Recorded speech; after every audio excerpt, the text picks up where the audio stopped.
Señoras y señores, muy buenos días tengan todas y todos ustedes. La 64ª legislatura del Senado de la República les da la más cordial bienvenida al foro titulado Las Reformas Fiscales 2020, que preside la senadora Minerva Hernández Ramos, vicecoordinadora económica del Grupo Parlamentario del Partido Acción Nacional y secretaria de la Comisión de Hacienda y Crédito Público de este Senado de la República, en este recinto que es la sala de prensa del Senado mexicano. Para el acto inaugural de este importante foro nos acompaña en el presidium nuestra anfitriona, la senadora por el estado de Tlaxcala, Minerva Hernández Ramos.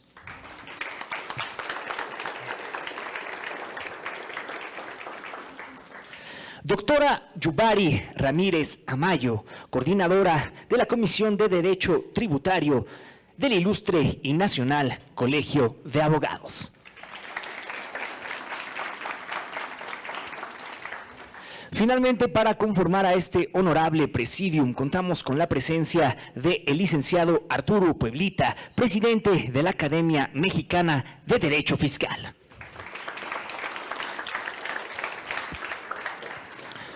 Agradecemos la presencia de nuestros expertos y ponentes de esta mañana. Del mismo modo, queremos agradecer la presencia de los estudiantes de la Universidad Autónoma de Tlaxcala, Campus Calpulalpan.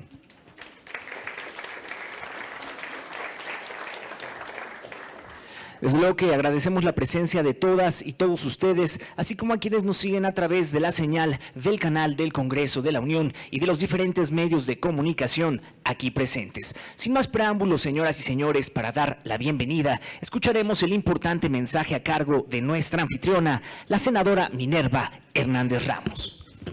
Muy buenos días. A nombre de la Vicecoordinación Económica del Grupo Parlamentario de Acción Nacional, les doy la más cordial bienvenida a este Senado de la República.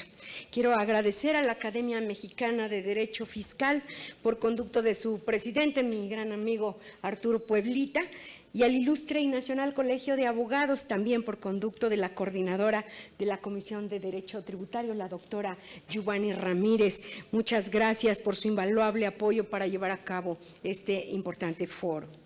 Agradezco la presencia de compañeras y compañeros senadores, así como de los legisladores que no pudieron estar aquí, pero que por compromisos de agenda previos, pero en su representación acuden asesores y secretarios de sus equipos técnicos, asimismo a los jóvenes y maestros de diversas universidades de Tlaxcala, la Autónoma de Tlaxcala, la Universidad del Valle de Tlaxcala y también la Universidad del Altiplano. A todo el público que hoy nos acompaña, agradezco su participación. El sistema fiscal es un ciclo que comienza y termina con el ciudadano. Primero, los recursos económicos son recaudados a través de un esquema de impuestos, derechos, cuotas, etcétera. Un esquema, por cierto, sumamente complejo y que en muchos casos requiere que nos asesoremos de expertos fiscales como quienes hoy serán ponentes en este foro. En un segundo momento de ese ciclo, el ciudadano tendría que ser beneficiado, o al menos en teoría, de esos recursos recaudados a través del ejercicio del gasto público, de la ejecución del presupuesto de egresos. Aunque al ponerlo en perspectiva, este ciclo comienza a mostrar sus fallas. Por ejemplo, la población mexicana, que es de casi 125 millones de personas, de las cuales solamente 53 millones están ocupadas, y de esos 53 millones, menos de la mitad trabaja en el sector formal.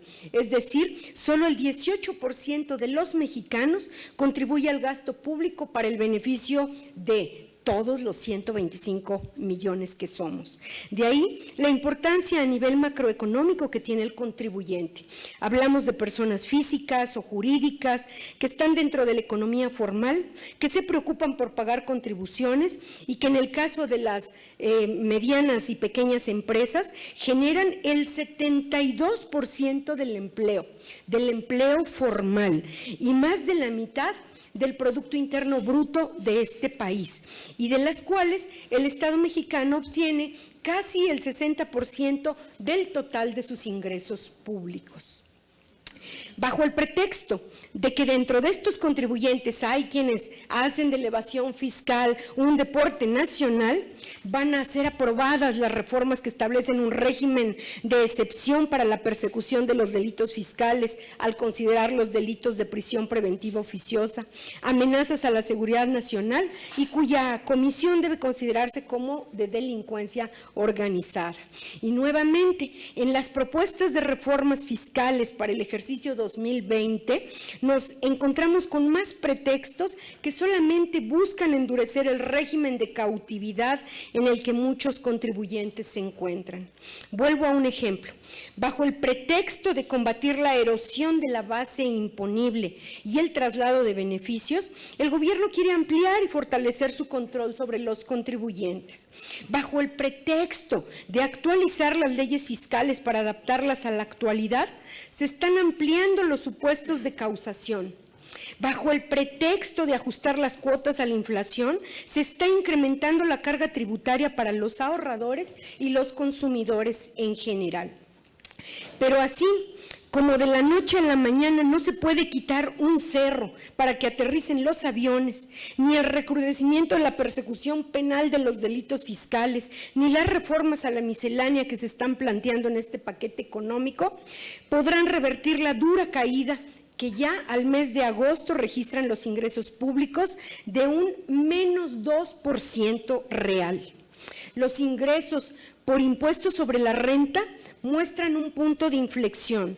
De un crecimiento anual de 0% en julio, registran en agosto una caída de menos 0.4%, mientras que los del IVA confirman esa caída constante y sostenida a lo largo del año con casi menos 3%.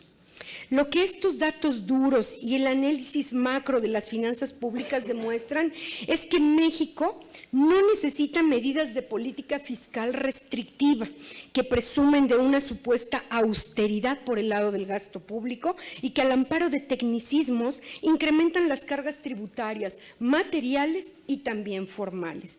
Hoy más que nunca, ante un riesgo latente de recesión económica ya reconocido por el propio gobierno de la República, México necesita del gobierno una política económica más que una política fiscal, una política económica que proporcione estabilidad y crecimiento económicos sin estar sometida a cumplir con las exigencias migratorias de Trump para la aprobación del TEMEC. Por cierto, de ninguna manera el TEMEC será la varita mágica que resuelva los problemas estructurales que debieron ser abordados de manera integral a través de un Plan Nacional de Desarrollo, que sí hubiera previsto objetivos, metas, estrategias y prioridades y que sí hubiera establecido acciones para un crecimiento económico sostenido y sustentable.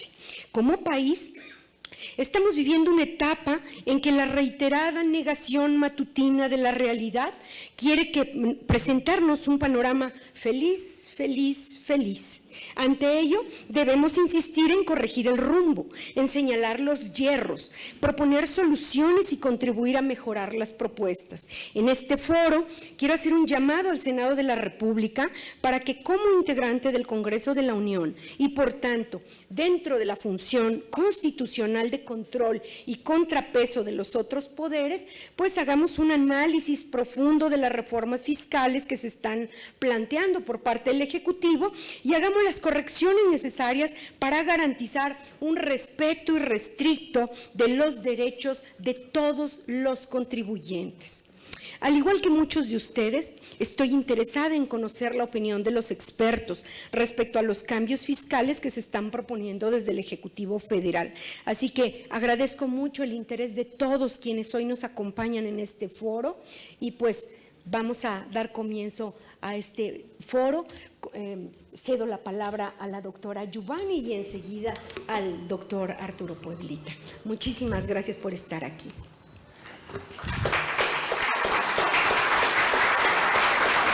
Desde luego que agradecemos todas y cada una de las palabras a cargo de nuestra anfitriona, la senadora Minerva Hernández Ramos. Como ya lo mencionó, a continuación escuchamos el importante mensaje a cargo de la doctora Yubari Ramírez Amayo.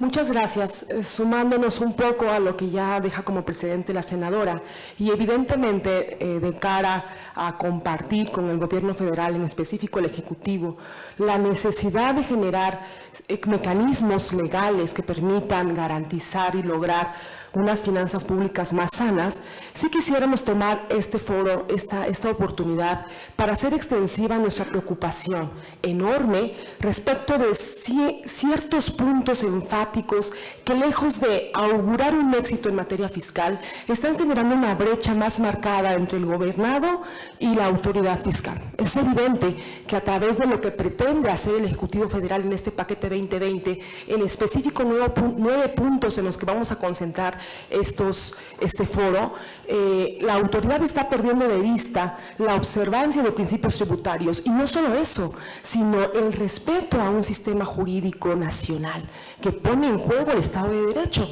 porque al final, si nosotros nos ponemos a revisar cada uno de los puntos y analizamos con el conocimiento y la pericia necesarios, vamos a entender que lejos de asumir cierto compromiso internacional, como ha querido dejarlo claro el Ejecutivo Federal a través del paquete 2020 en la exposición de motivos, es irrisorio y hasta ridículo sostener que en base a esos compromisos internacionales es que se están llevando a cabo estas propuestas para el paquete 2020. ¿Y por qué lo digo de esta manera?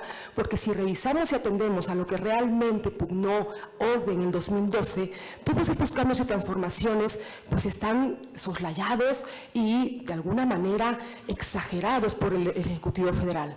Pero por no dejarlo pasar, quisiera hacer alguna aseveración respecto a estos 9 puntos, en específico la figura del tercero fiscal.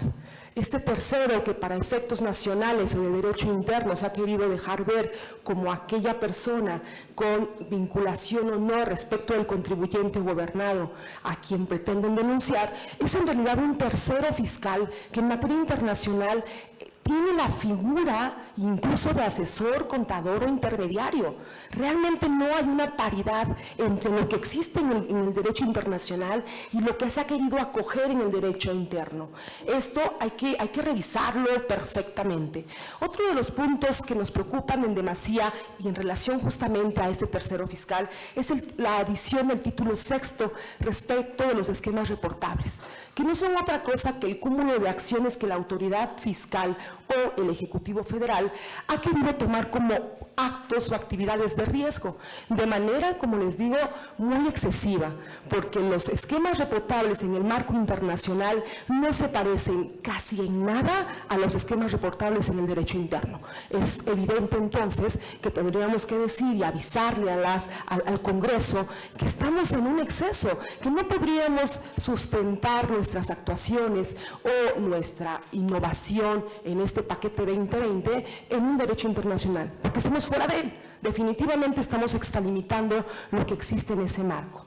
Por otro lado, quiero pensar que la fiscalidad excesiva, lejos de determinar un éxito entre la relación entre contribuyente y autoridad, está dejando claro un marco existencial que incluso apunta a la omisión del contribuyente de sus obligaciones fiscales. ¿A qué me refiero con esto? Que entre querer reportar lo que no debería reportar como actividades ordinarias de una actividad económica propia, a lo mejor el incremento o disminución de capitales, la salida o entrada de nuevos socios, todo ese tipo de actos que son meramente económicos o financieros y que no debieran ser reportables para efectos fiscales, resulta que la autoridad fiscal dice sí, lo tienes que reportar porque tiene una probabilidad o posibilidad de ser partícipe de una planeación fiscal.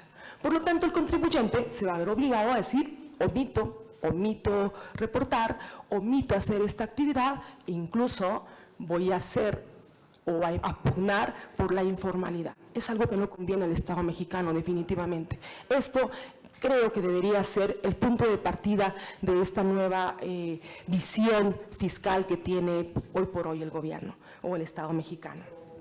Por otro lado, quisiéramos exhortar a través de este foro, sí, atender a ese interés general, pero ese interés general visto desde la justicia y la legalidad, en atención a los principios de seguridad y legalidad jurídica, incluso si lo correlacionamos con el tema penal tributario, porque hay una correlación directa al principio de presunción de inocencia. Tres principios que se están dejando de lado también. Por lo que hace la redacción de la cláusula antielusión, que no nos deja y que seguramente los ponentes van a tratar, no nos deja muy tranquilos por cuanto hace a la oscuridad del lenguaje utilizado. Tendríamos que revisar si realmente esa cláusula antielusión es una copia fiel de algún otro ordenamiento en otro país y que realmente haya tenido la eficiencia que se espera. ¿Por qué? Porque al tener una oscuridad como se presenta en el paquete, difícilmente tendrá el éxito esperado. Por otro lado, la compensación es universal, que por supuesto sí atañe y sí combate al principal problema que da lugar a este paquete 2020, pero que también se lleva a los contribuyentes cumplidos, contribuyentes obligados que realmente dan cumplimiento a sus obligaciones fiscales. Y por último, en razón de los tiempos que tenemos, quisiera nada más externar que estamos en la posibilidad y en la oportunidad de sumar esfuerzos con esta Cámara, con la Cámara de Diputados también. ¿Para qué? Para que juntos y en el ámbito del conocimiento técnico, sin estar exagerando o sin estar dejando de lado el principio rector de todos los principios tributarios en el mundo, pudiéramos realmente revisar de manera conjunta este paquete 2020 y de manera discriminada decir, esto es útil, esto nos generaría seguridad jurídica, esto te garantiza a ti, Estado mexicano, unas finanzas públicas más sanas y esto mejor dejarlo de lado. Muchas gracias. Muchísimas gracias, doctora. Señoras y señores, queremos brindarle la más cordial bienvenida al senador por el estado de Tabasco, Juan Manuel Fósil Pérez. A continuación escuchamos el mensaje del licenciado Arturo Pueblita. Muchas gracias. Muy buenos días a todos. Quiero agradecerle en primer lugar a la senadora Minerva Hernández por la invitación a ambas instituciones para que podamos organizar este foro con la finalidad de acercarnos al Senado de la República y poderles dar a conocer algunas de las inquietudes que hemos recogido en la Academia Mexicana de Derecho Fiscal y en el Ilustre Nacional Colegio de Abogados de México respecto a la iniciativa presentada por el Ejecutivo Federal para efectos de la reforma fiscal del 2020. También agradezco al senador Fósil su presencia por acompañarnos en esta primera mesa que sería meramente de instalación de los trabajos. Los trabajos del día de hoy están organizados en 3 mesas diferentes, una para hablar de los temas específicos de impuestos sobre la renta. Después tendremos una mesa amplia para el análisis de las nuevas y de los conceptos que consideramos más relevantes en materia de reformas al Código Fiscal de la Federación y terminaremos con una mesa de análisis sobre los conceptos jurídicos y económicos respecto a las propuestas de reforma de la Ley del Impuesto al Valor Agregado y a la Ley del IEPS. Pero bueno, nada más a manera de introducción, decirles que estamos yendo en sentido contrario a lo que están haciendo los países desarrollados. Nuestros socios comerciales el día de hoy y desde hace ya algunos años han venido trabajando en el establecimiento de verdaderas facilidades para la captación de inversiones.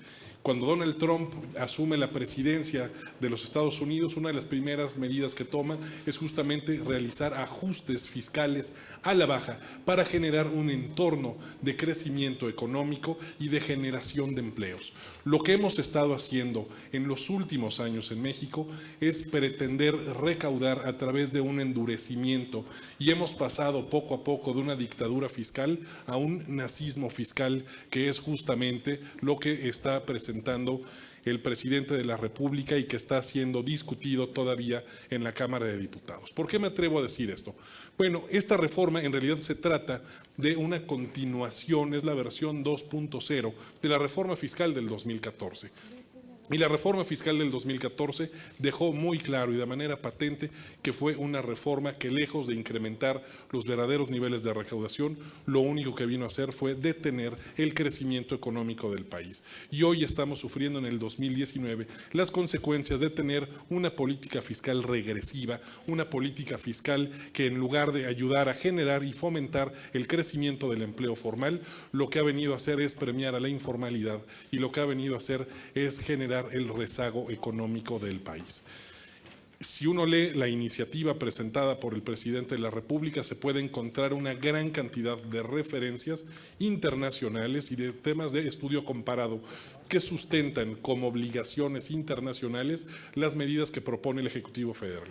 Ya lo iremos viendo a través de las siguientes 3 mesas que mucho de esto resulta ser completa y absolutamente falaz. Se trata en muchas ocasiones de la potestad o buscar establecer potestades a favor de las autoridades fiscales de manera discrecional, que lo único que van a permitir es que se puedan realizar persecuciones respecto de aquellas personas que resulten incómodas. Se están dando una serie de facultades que no son acordes a los lineamientos internacionales, que lo único que están buscando es fortalecer y apuntalar medidas persecutorias y no realmente el generar medidas de recaudación o una política fiscal de crecimiento y de incremento en la recaudación. Estamos convirtiendo a México, lejos de ser un paraíso fiscal, esto es un infierno fiscal, y estamos empecinados a continuar con esa línea. Y esa no es la manera de incrementar la recaudación. Muchas gracias. Muchísimas gracias, licenciado. Señoras y señores, de este modo es como finalizamos nuestro acto inaugural de nuestro foro. Invitamos a los medios de comunicación presentes para la realización de la fotografía oficial. Mientras tanto, le solicitamos al público asistente permanecer en sus lugares, ya que en breve daremos inicio con la primer mesa de este foro, titulada Ley del Impuesto sobre la Renta.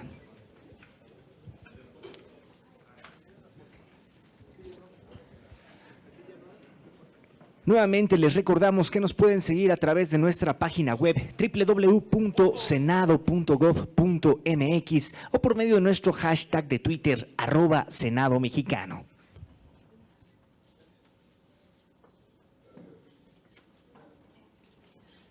Desde luego solicitamos la presencia en el presidium de nuestro moderador y nuestros ponentes expertos de esta primer mesa.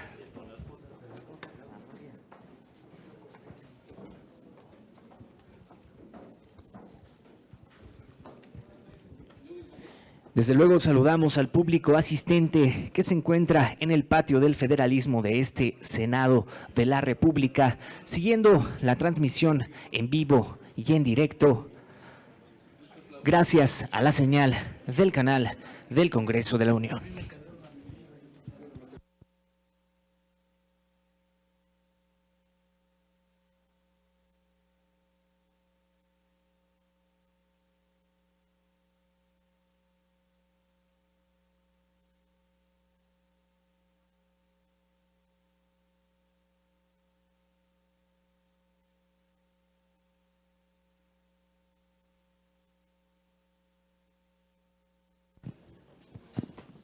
Contaremos con la presencia en esta primer mesa del doctor Domingo Ruiz López, doctor en materia fiscal.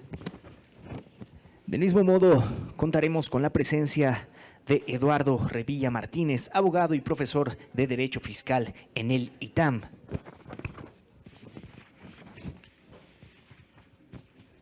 Finalmente, contamos con la presencia de nuestro moderador, el maestro Haley Ávila, subcoordinador de la Comisión de Derecho Tributario del INCAM.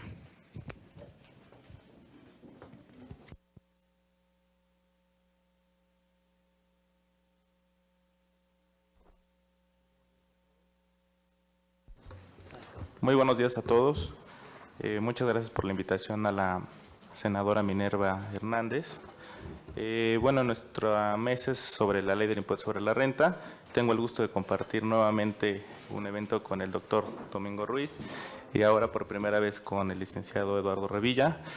El doctor Domingo Ruiz es doctor en materia fiscal, profesor de posgrado de la Universidad Panamericana y de la Universidad Autónoma de Guadalajara, socio director de Ruiz Cortines Consultores, miembro de la Academia Mexicana de Derecho Fiscal y del Ilustre Nacional Colegio de Abogados. Y el licenciado Eduardo Revilla es abogado y profesor de Derecho Fiscal por el Instituto Tecnológico Autónomo de México, ITAM. Bueno, pues empezaremos con los temas. Y bueno, como decía Arturo, pues esta nueva propuesta que trae el Ejecutivo, pues prácticamente es regresiva y prácticamente parece que en vez de incentivar las inversiones para México, pues prácticamente le da temor a los inversionistas para que puedan invertir en México. Entonces, el primer tema sería cómo ven el tema de pues prácticamente la reducción de la deducción de los intereses por los préstamos en el extranjero. Gracias, buenos días a todos y a todos. Agradezco mucho la invitación a la senadora Minerva Hernández. Me parece que son ejercicios muy importantes en la construcción del Estado Democrático de Derecho, que me parece que es pues algo que a todos nos importa estar construyendo, y sin duda el sistema tributario mexicano es importante que se construya así. Ojalá que estos diálogos pues resuenen y puedan pues sensibilizar al legislador en su toma de decisiones, ahora que está discutiendo en diputados este proyecto, y después vendrá a la Cámara de Senadores.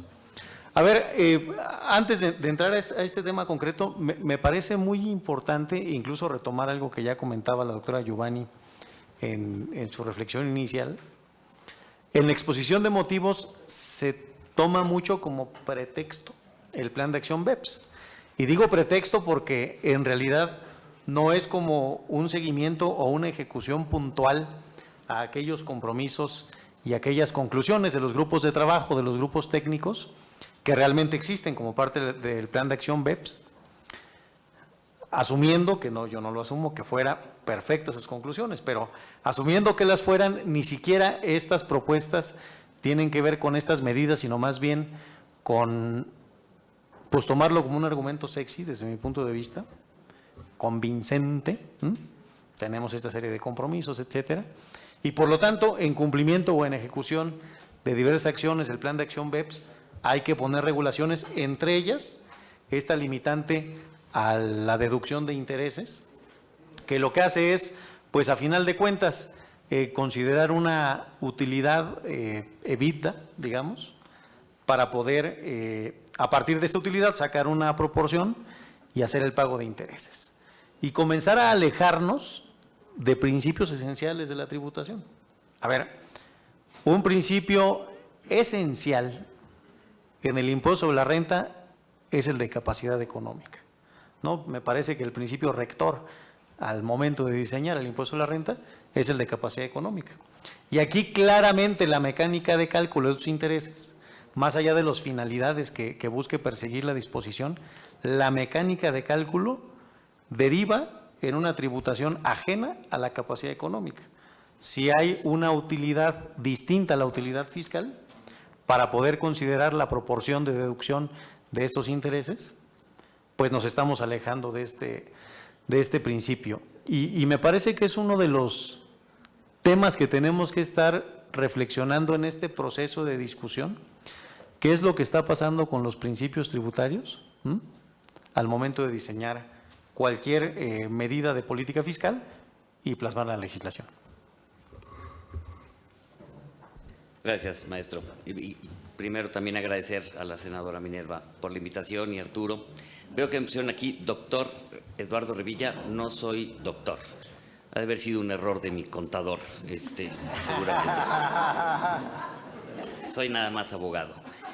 De lo que nos planteas, Haley, el primer tema, sí coincido con lo que se ha expresado en cuanto a que esta limitante a la deducción de intereses puede tener serios problemas de proporcionalidad, porque si no permites la deducción de algo que efectivamente realizas, pues puedes determinar una base gravable, una utilidad para efectos de impuesto mayor que la que corresponde en la realidad económica de la empresa. Me preocupa la motivación de este giro en el tratamiento de intereses, porque se aparta, y con esto se elimina un régimen que le costó mucho trabajo a la Secretaría de Hacienda incorporar en el sistema tributario, que era el de capitalización delgada. Y este tema reconocía posiblemente una realidad también que si no se explicaba claramente podía prestarse a abuso de ciertas empresas. Me explico. Cuando un inversionista decide poner dinero en una empresa, puede hacerlo típicamente por dos vías. Uno, aportando capital, y otra, aportando deuda. Si aporta capital, lo que el inversionista espera de vuelta es un dividendo. Y si lo que aporta es un financiamiento, lo que espera de vuelta es un interés, ¿no? Entonces, ¿cuál es la decisión de convertirse en accionista o convertirse en un acreedor de la empresa? Son diversas causas. Uno, si los inversionistas, pues más bien lo que quieren es obtener una utilidad con menor riesgo de ser socios o accionistas, más ahora que les viene una responsabilidad solidaria por ahí que se comentará más adelante, y obtener este retorno. La diferencia fiscal es que cuando se paga un dividendo, lo debemos recordar, se paga de una utilidad que ya debió haber pagado impuesto. Y cuando se paga un interés, se deduce el mismo y reduce la utilidad de la empresa. Cuando esta circunstancia se da, en algunas ocasiones puede resultar ser mejor prestar dinero para la empresa, obtener recursos de deuda, pero lo que nos decía la ley, lo que nos dice el esquema vigente, es que si esta deuda es excesiva, si esta deuda supera X número de veces el capital, en realidad esa deuda no es deuda, es capital, y por lo tanto, si son partes relacionadas, que es lo que nos explica la norma vigente, esos intereses no serán deducibles. Y así ha sentido, digamos, conforme a la mecánica del impuesto sobre la renta, que ese tipo de esquemas se castigara fiscalmente. Pasar a una limitante simplemente sobre una base de évita, no sé por qué calcularon esa base gravable, y limitarlo a que lo que no se deduzca en un año, tienes un par de ejercicios más, según recuerdo. Tres más. Me parece que es muy cuestionable desde el punto de vista constitucional y además no es una política pública deseable, ¿no? Correcto. Entonces, creo que esta medida prácticamente la tomaron o quisieron tomar algo de la capitalización delgada, pero prácticamente algo mal implementado para esta nueva ley. Sin embargo, pues esto, como advertirán, pues desincentiva al sector empresarial, ¿no? Ya no van a querer. Si necesita para echar a andar un negocio o crecer una empresa, pues obviamente tienen una razón de negocios para poder solicitar algún préstamo, como dice Domingo y como dice el licenciado Revilla, ¿no? Prácticamente, entonces esperemos si hay alguna modificación en este tema, y si no, pues obviamente también se tendría que esperar alguna lluvia de amparos en el próximo año, ¿no? Prácticamente, ¿no? ¿Algo que quieran comentar? ¿No? Ok.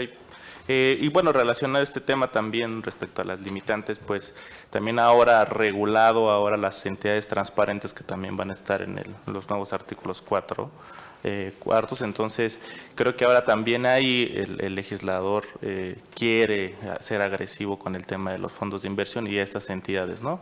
¿Qué les parece esta nueva propuesta para ya grabar y prácticamente sobre el tema de establecimiento permanente y demás? A ver, me parece que estas medidas, como se ha venido comentando, claro, el razonamiento es buscar combatir la evasión fiscal y la planificación fiscal agresiva. Y seguimos, pues, como esperando una definición de qué es agresivo y qué no, para saber hasta dónde, pues, ¿no? Está como la causa grave, pues, a propósito de la renuncia del ministro, pues, qué es grave, qué no es grave, pues qué es agresivo y qué no es agresivo. Entonces, me parece que, desde luego, el deber de contribuir debe buscar muchos principios, se debe combatir la evasión fiscal, pero eso no justifica cualquier medida, o sea, no quiere decir que con el ánimo de combatir la evasión fiscal y lo que se llama planificación fiscal agresiva, se puede hacer por lo tanto lo que sea, y eso que sea va a ser legítimo, va a ser válido, va a ser constitucional, va a ser regular. Y esta reflexión la hago porque estamos ante la presencia de una desnaturalización de figuras jurídicas. y de diseños jurídicos y de medidas de política fiscal. ¿Por qué existen las entidades transparentes?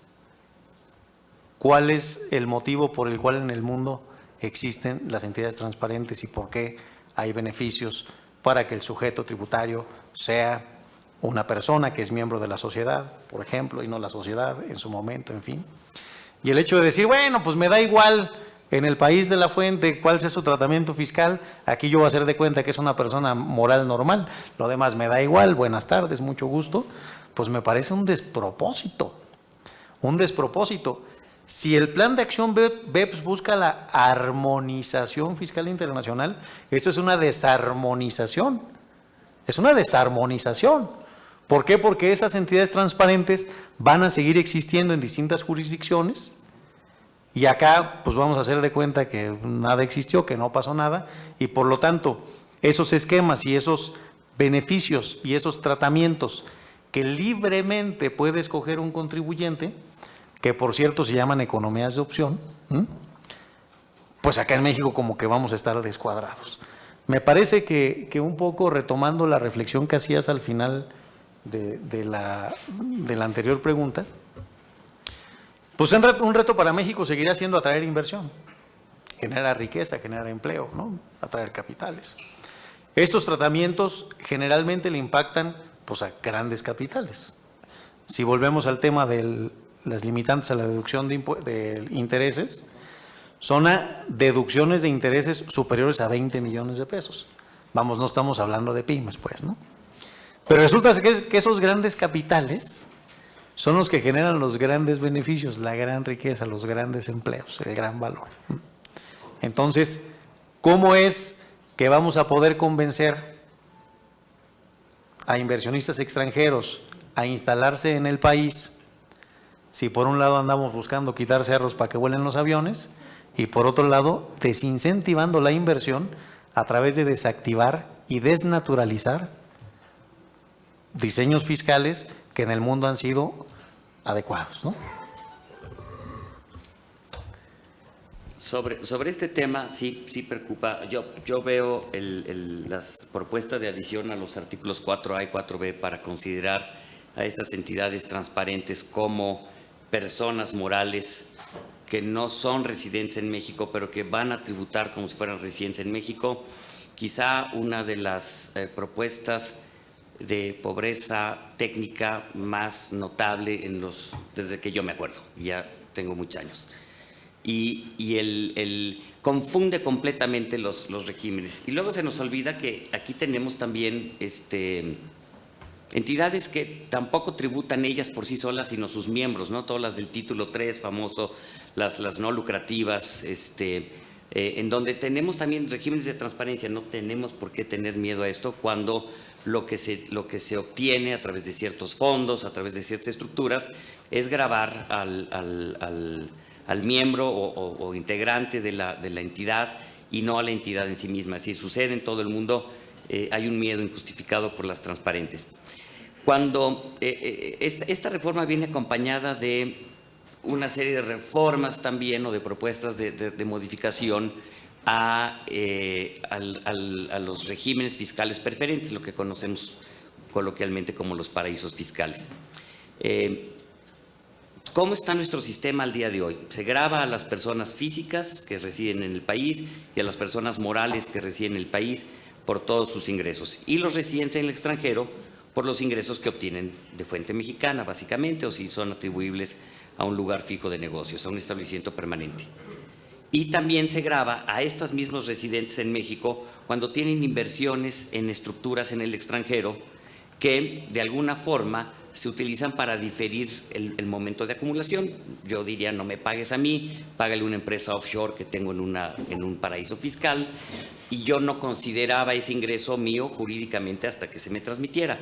Lo que hizo la ley hace unos 20 años fue considerar, siguiendo una normativa internacional, que si esa empresa o esa entidad en el extranjero era controlada por mí y yo podía definir cuándo me traía el dividendo, la ley me obliga a evitar su diferimiento y traerlo antes de tiempo. Esto es lo que se llama el régimen de paraísos fiscales o de refipres, como le decimos coloquialmente. El tema, y así más o menos ha venido funcionando. Primero era un tema de identificar las jurisdicciones de baja imposición fiscal, luego se dio un brinco para ver si había un sistema comparativo de impuestos y no sé cómo ha funcionado, pero ahora proponen una tercera categoría de contribuyentes que no van a ser empresas residentes en México, pero van a tener personalidad jurídica solo para efectos del impuesto sobre la renta, para ningún otro efecto. Y no van a residir en México y se van a tener que dar de alta. ¿En serio creen que los fondos extranjeros van a venir a pagar impuestos en México cuando no tienen en México su presencia ni un domicilio fiscal? No pueden ser fiscalizados. Normalmente no hay acuerdo de intercambio de información con esas entidades o con las jurisdicciones donde se conformaron. La verdad es muy pobre.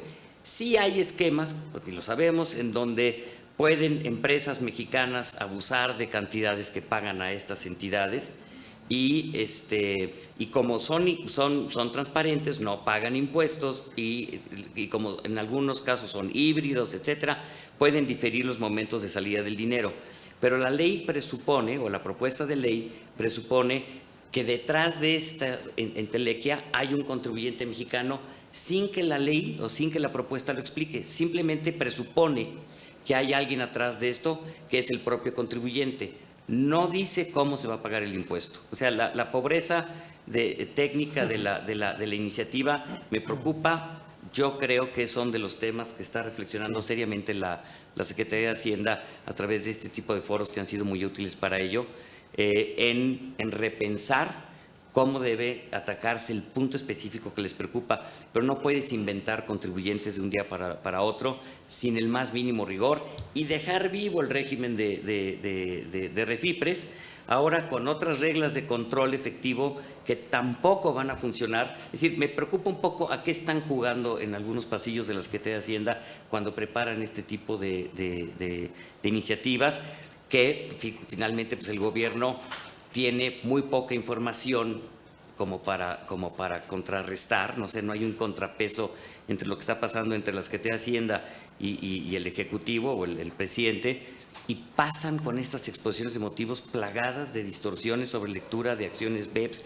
y otras cosas que no tienen nada que ver con lo que estamos viendo en la iniciativa. Para mi gusto lo veo como muy grave que se pretenda hacer esto, que no les va a dejar un peso y que simplemente ensucia la mecánica de una ley bien estructurada como es la ley del impuesto sobre la renta, ¿no? Pues muchas gracias. Sí, es importante resaltar que, pues lejos de incentivar, obviamente otra vez van a huir los fondos, no van a querer invertir y prácticamente están redefiniendo figuras indebidamente. Y creo que pues prácticamente los legisladores que han redactado o las propuestas o la gente cercana a la Secretaría de Hacienda, pues se les olvida que prácticamente pues el derecho fiscal regula conductas, ¿no? Y tratan ahora de inventar instituciones o figuras jurídicas apartándose de lo que se regula prácticamente en el derecho fiscal. Y bueno, vemos que también en esta iniciativa pues prácticamente se ataca prácticamente al sistema financiero, ¿no? Quieren atacar las operaciones en el sistema financiero, pero bueno, y también, bueno, ahora relacionado con esto traigo a la mesa para ver también que obviamente ahora aprietan más también a las grandes empresas, a las personas morales, pero ahora aprietan también a las personas físicas un poco por el aumento en la retención de los intereses, ¿no? Prácticamente. Entonces, ¿qué opinan de ese aumento de 30 puntos que antes era del 1.05 y ahora es del 1.30 prácticamente? Pues esto tira no más impuestos, no nuevos impuestos. Es la segunda vez en la presente administración que se incrementa el monto de impuesto sobre la renta que tienen que pagar los ahorradores, las personas físicas, ustedes que tienen algún dinero en el banco, en donde les van a subir ya prácticamente al doble de lo que empezó la administración, porque obviamente recordemos que ya el paquete 2019 trae un incremento sustancial y ahora se vuelve a incrementar en una tercera parte este porcentaje, lo cual el resultado que da es que el impuesto que se te va a retener por parte del banco a ustedes, a los ahorradores, a mí, es un impuesto superior al que al final tendríamos que pagar. Esa diferencia, que va a ser un pago en exceso, pues tendríamos derecho típicamente a solicitar su devolución o a compensarlo. ya desapareció la compensación o está en vías de extinción, y la devolución es un verdadero problema. Puede ser mucho más costoso para las personas físicas involucrarse en un trámite de devolución. Las empresas grandes lo hacen y finalmente enfrentan a las autoridades fiscales para que ellas estén completamente ciertas de que la devolución es procedente. En el caso de personas físicas es mucho más complejo, es mucho más costoso. Entonces, típicamente es recaudación que se va a quedar el Estado, que no debería de quedarse en términos meramente de ley. Entonces, si hay que pagar un porcentaje específico del impuesto sobre la renta, la tasa de retención es tan alta que excede. Ese es el problema. Y me parece que rompe en esta iniciativa pues la oferta del propio jefe del Ejecutivo de hace unas semanas de que no habría más impuestos, sí los hay. Este es uno de ellos. Sí, coincido con la reflexión que es una manera de aumentar la recaudación, ¿no? Y aunque se puede decir, bueno, técnicamente no se está aumentando el impuesto, ni la tasa, ni nada de esto, por el efecto de aumentar la retención y las problemáticas para efectivamente poderlo compensar o obtener en devolución, pues a final de cuentas va a haber una recaudación mayor, porque además, a pesar de que exista este derecho de poder compensar o pedir en devolución el saldo a favor, que naturalmente va a resultar por resultar mayor la retención que el impuesto sobre esas ganancias que se obtengan derivado de los ahorros invertidos, pues habrá muchos que ni siquiera lo hagan, o habrá muchos errores del contador, no para que les devuelvan de más o para que les condonen, sino más bien para que no les devuelvan, ¿no? Entonces, me parece un despropósito porque, a ver, pues es del manual así de ABC que hay que incentivar el ahorro, ¿no? El ahorro personal, etcétera, y esto lo está desincentivando. O sea, la verdad me queda claro que la clave de la redacción de toda la propuesta es cómo le hacemos para incrementar el control e incrementar la recaudación. Lo demás me importa poco. Sí, si me permite un comentario adicional, porque veo aquí algunos muchachos que vienen, son estudiantes. Para poner un ejemplo que sea fácil, les van a pagar un sueldo y les dicen su impuesto va a ser del 30%. Ese es lo que les vamos a retener. Si van a ganar 100 pesos, les vamos a retener 30 y se quedan con 70. Así funcionan las retenciones para los pagos asalariados. Lo que dice esta ley es, aunque el impuesto es 30, te voy a retener 40. Y lo que yo te retenga de más, tú luego vienes y me lo pides de buena gana y no se los van a devolver. Por eso es un incremento artificioso de la recaudación, ¿no? Sí, correcto, sí. Sí, estoy de acuerdo en eso, que prácticamente este gobierno decía no va a haber aumentos en los impuestos, pero obviamente sí hay claramente disfrazados. Pero sí, obviamente para la gente común que no sabe la materia impositiva, pues dice así, sí no hay aumentos, pero claro que sí lo hay escondidos, ¿no? Prácticamente, ¿no? Entonces, lejos que incentivar el ahorro también para los trabajadores, cualquier persona, pues obviamente al tener la necesidad de solicitar la devolución de ese saldo a favor por el pago en exceso, pues obviamente va a haber gente que lo va a dejar perdido y prácticamente pues ese dinero que está dentro de la tesorería o del gobierno, pues va a seguir funcionando para su gasto corriente prácticamente, ¿no? Y pasando a otro tema, finalizando si no tiene otro tema, también empiezan a inventar, empiezan a verse innovadores este gobierno, y inadecuadamente creo, y por ahí también acudí a un foro donde el maestro Arturo Pueblita ya hablaba sobre el impuesto en la economía digital. También ahí me robó el comentario que todavía la OCDE todavía no define cómo grabar estas operaciones un poco difíciles en esta nueva era digital, y ahora pues se avienta en esta iniciativa a querer grabar todo este tema, ¿no? ¿Qué les parece esta iniciativa? A ver, me parece que efectivamente se ha comentado, la acción 1 del plan BEPS es la única que no tiene conclusiones, ¿no? ¿Por qué? Porque es un tema complicadísimo. ¿Cómo grabar la cuestión de la economía digital? Recién se publicó a propósito un libro coordinado por César García Novoa, donde precisamente Arturo Pueblita escribió la parte mexicana de pues cómo enfrentar esta cuestión.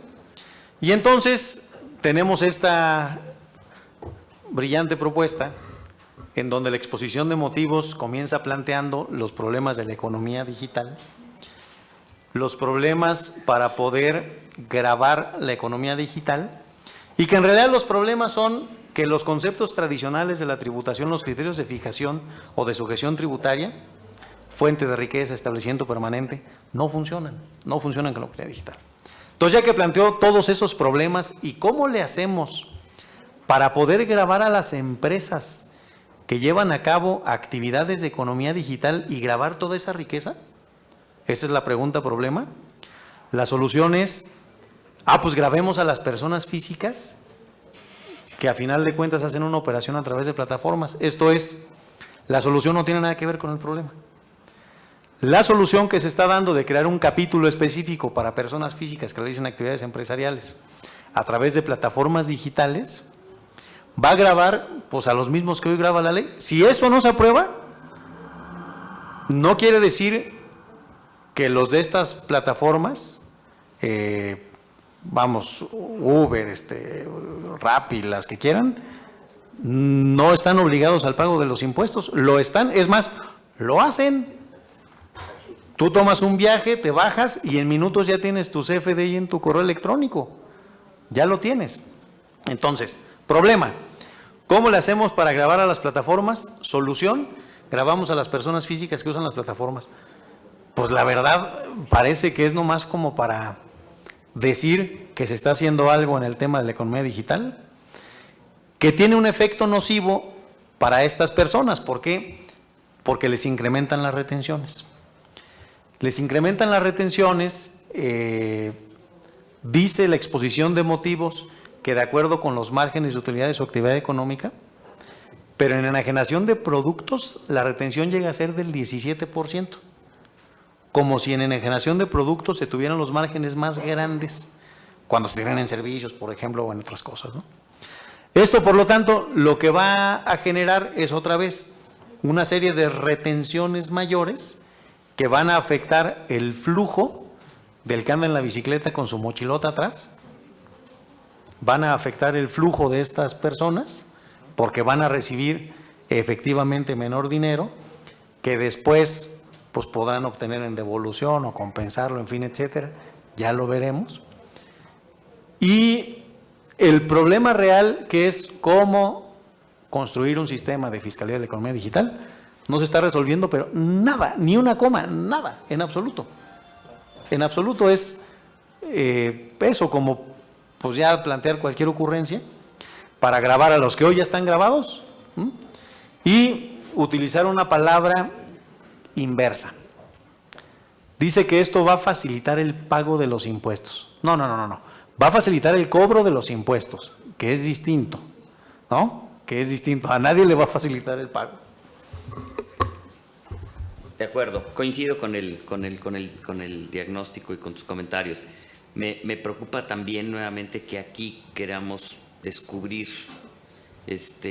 inventar regímenes que no tienen parangón en ninguna otra latitud, que no han probado eficiencia. Lo mismo lo acabas de decir. En este tema las economías más avanzadas siguen discutiendo y nuevamente nos anticipamos con una propuesta a ver qué sale y a ver cómo la vamos a ir modificando hasta que algún día funcione. Esta reforma, aunque no es nuestro tema, pero toca, y lo menciono así, un aspecto de IVA también muy importante, porque en realidad las reformas de IVA que están en la mesa para este tipo de plataformas digitales, etcétera, en realidad deberían estar en el impuesto sobre la renta. Pensemos, el IVA sabemos que grava el consumo de bienes y servicios en territorio nacional. Cuando intervienen empresas extranjeras en este tipo de operaciones, que se venden productos de fuera y se traen a México, hay una importación de bienes, se paga el IVA por la importación del bien y el importador al venderlo recupera ese IVA. Es más o menos la mecánica. Y lo mismo pasaba en los servicios. El que importa un servicio, como puede ser un servicio digital, típicamente lo que estaba era sujeto al IVA, pero un IVA virtual, como deben recordar, de que se paga en la declaración, pero se acredita en la misma declaración y el caso es igual a cero.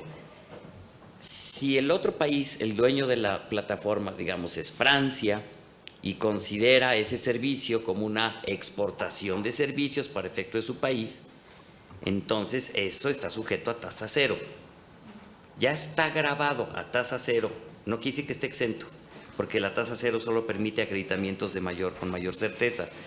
Ya tiene un efecto allá. El que México pretende establecerle un 16% a ese ingreso, en realidad es un impuesto sobre la renta, no es un impuesto al valor agregado. Y cuando dicen que estas plataformas tienen que darse de alta, etcétera, etcétera, y que si no lo hacen, se considera que tienen establecimiento permanente, que es una figura, ya vimos, de la ley del impuesto sobre la renta en la ley del IVA, no hace ningún sentido. Si las convertimos en establecimiento permanente porque resulta que Airbnb, Uber, todas no se dan de alta, van a ser establecimiento permanente, por lo tanto ya no hay retención, tendrían que grabarse ellas por sí solas. Si no están en México, ¿cómo las van a revisar? Y si amplías el concepto de establecimiento permanente en la ley del IVA y no lo haces en los tratados para evitar la doble tributación, no vamos a recaudar nada. Nuevamente, en este tipo de cuestiones estamos saliendo a los foros internacionales a hacer un ridículo. Es lo que yo comentaría. Un comentario más a propósito precisamente de esto, como que no se está entendiendo a qué juego estamos jugando. Toda esta mecánica de la retención, dice la exposición de motivos que es para no afectar la neutralidad del impuesto. A ver, el principio de neutralidad es en IVA. La neutralidad del impuesto es en IVA, para que la incidencia tributaria sea el último consumidor y no en la cadena productiva, que solamente se esté haciendo este efecto de traslación y acreditamiento del impuesto. No sé por qué hablan de neutralidad en renta, pues es precisamente por eso. O sea, en renta dan soluciones más parecidas a los impuestos al consumo y apelando a un principio que existen los impuestos al consumo y no los impuestos al ingreso, como es el impuesto a la renta. Que, por cierto, sí se rompe el principio de neutralidad con la retención de todo el IVA que se causa en los servicios de subcontratación de personal, que será tema de otra mesa. Claro, muchas gracias. Ya estamos sobre el tiempo para no irrumpir la siguiente mesa y romper ahí el esquema que trae el programa, pero como de manera de conclusión, pues prácticamente en mi conclusión es que este nuevo gobierno pues prácticamente está inventando cosas, redefine figuras, falta de técnica legislativa en materia tributaria y al parecer creo que no estudiaron ni Derecho Fiscal 1 o Derecho Fiscal 2, no se saben los principios rectores, yo creo inventan nuevas cosas. Al parecer leyeron en Google qué es BEPS y lo quieren implementar a partir de los resúmenes que hay en Internet, yo creo, porque no es tan fácil, ¿no? Esa sería mi conclusión. Es una materia pues, sobre la renta está asfixiando al empresario, asfixia a los fondos de inversión y prácticamente, pues obviamente esto va a repercutir en la economía nacional, ¿no? ¿Alguna conclusión? Sí. En ese sentido me parece que lo que se está haciendo es con el ánimo de privilegiar la recaudación y el control del cumplimiento de obligaciones fiscales, se está buscando hacer lo que sea, por más de que se desnaturalicen las cosas, como he comentado. Y por otra parte, con muy pocos incentivos. Claro, a ver, se construye un incentivo para la cuestión productiva en el sector primario, que cuidadito quien lo use, porque si se aprueba el 5A del Código Fiscal de la Federación, el único motivo por el cual van a acceder a ese régimen es un beneficio fiscal y eso ya no se va a valer a partir del próximo año. Entonces nadie se mueva, no vaya a usar los estímulos fiscales que están propuestos en la iniciativa porque son trampas, todos. Me preocupa en especial, el derecho fiscal es complejo por sí solo, la materia que regula es muy dinámica, por eso vemos tantas reformas con el tiempo, pero es una relación que funciona, la del fisco y el contribuyente. A diferencia de lo que puede suceder en otras materias jurídicas, donde es muy bajo la credibilidad del cumplimiento de obligaciones de ambas partes o de los tribunales que dirimen este tipo de controversias, en la materia fiscal funciona, es una relación que funciona. Si no hay acuerdo, las partes deciden someterse a un tribunal administrativo o a las instancias de revisión, lo hacen con confianza en que típicamente se van a obtener resultados más o menos esperados conforme a la ley. Pero en esta relación jurídica solo está la mitad del país, es decir, aquellos que tomaron la decisión de darse de alta. La otra mitad del país está completamente fuera de estos controles. Si esto funciona, ¿por qué lo hacemos o por qué rediseñamos para que empiece a ser muy costoso y muy gravoso el cumplimiento de obligaciones fiscales? La verdad no lo entiendo.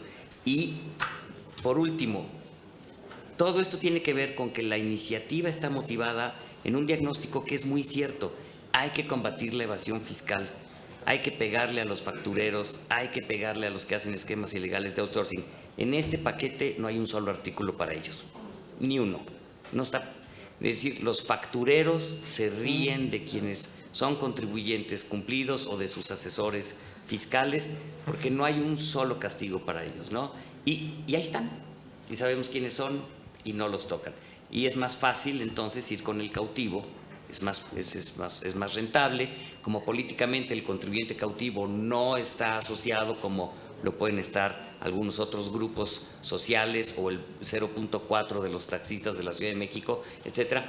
Entonces no nos queda más que tratar de ver si los tribunales podrán pues enmendar alguna de las planas de lo que estamos viendo aquí con falta de técnica, ¿no?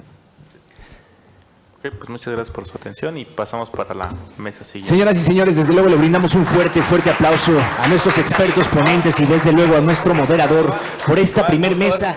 No podemos finalizar esta mesa sin hacer entrega de sus reconocimientos a nuestros ponentes y a nuestro moderador de la primera mesa, a cargo de la senadora Minerva Hernández Ramos y desde luego de la senadora Nadia Navarro. En estos momentos se hace entrega de su reconocimiento a el doctor Domingo Ruiz López. Del mismo modo se hace su entrega de su reconocimiento al doctor Eduardo Revilla. Y finalizamos esta primer mesa realizando la entrega de su reconocimiento a nuestro moderador, el maestro Haley Ávila. Señoras y señores, damos paso con nuestra mesa número 2, titulada Código Fiscal de la Federación. Para esto contaremos con la presencia de la maestra Alil Álvarez, la maestra Nora Morales, el doctor Manuel Trón, el maestro Arturo Pérez Robles y desde luego nuestro moderador, el magistrado Juan Carlos Roa Jacobo.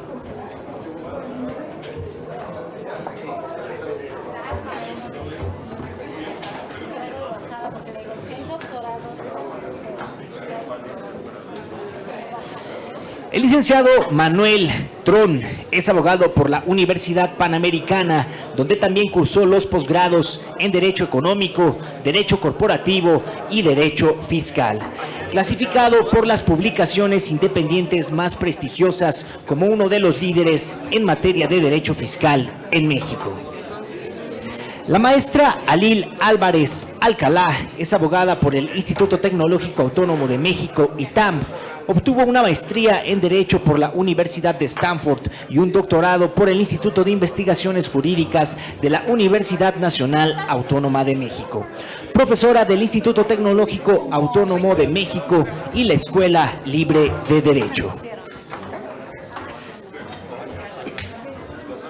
Del mismo modo, la maestra Norma Morales es socia de impuestos de E-Way México. Del mismo modo, nuestro moderador, el maestro Juan Carlos Roa Jacobo, es candidato a doctor en Derecho Tributario por la Universidad de Salamanca y la Universidad Panamericana, abogado egresado del ITAM y especialista en impuestos internacionales por esta misma casa de estudios. Magistrado integrante de la Junta de Gobierno y Administración del Tribunal Federal de Justicia Administrativa. Finalmente, Arturo Pérez Robles es licenciado en Derecho por la Universidad Panamericana, especialista en Derecho Fiscal, Derecho Corporativo, Derecho Financiero y Comercial Internacional por la misma Casa de Estudios.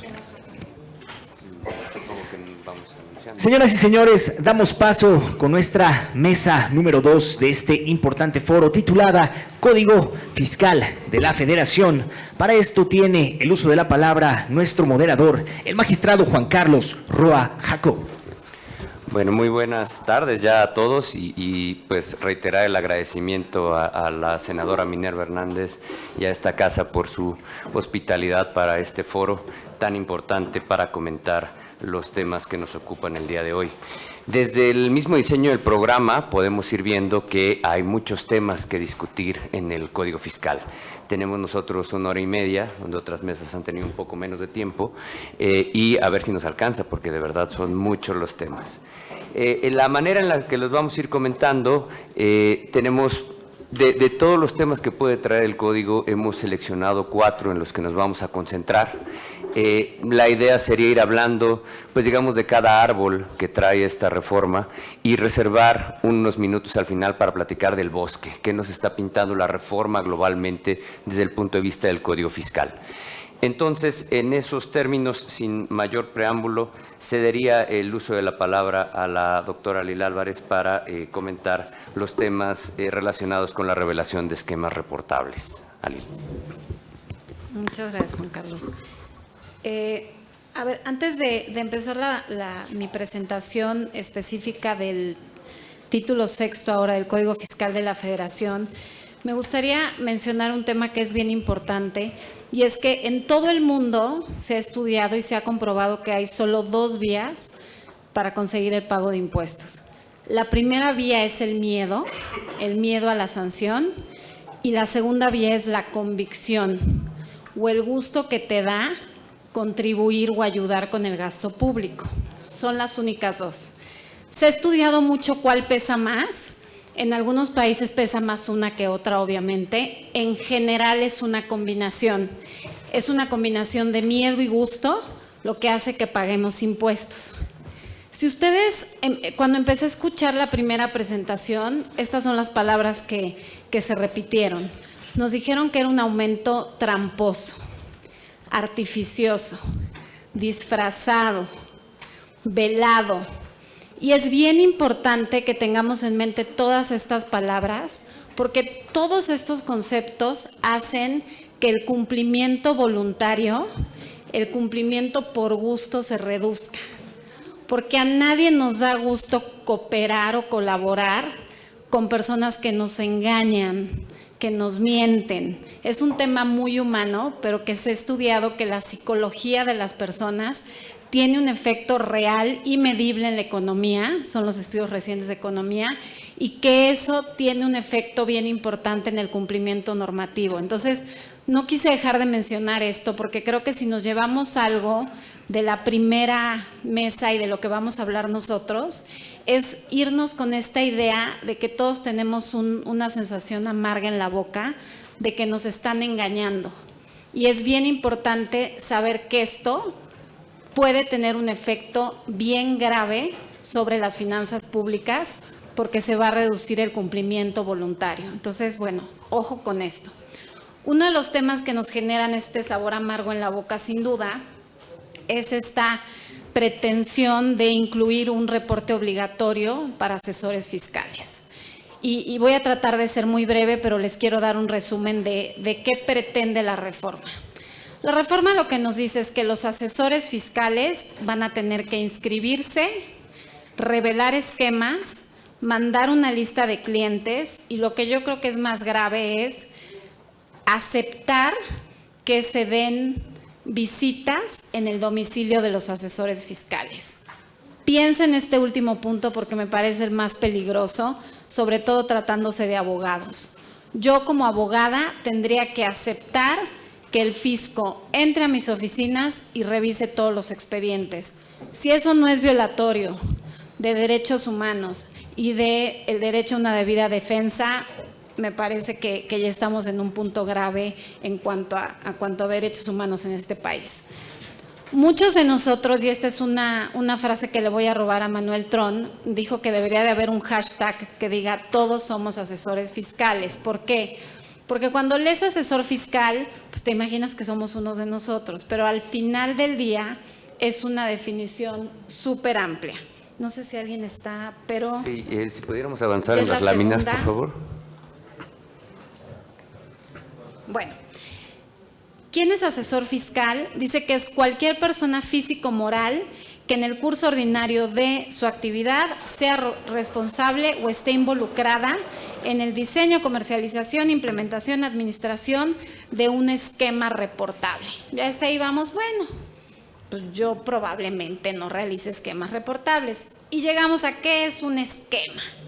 Un esquema es cualquier plan, proyecto, propuesta, asesoría, instrucción o recomendación que externe de forma expresa o tácita.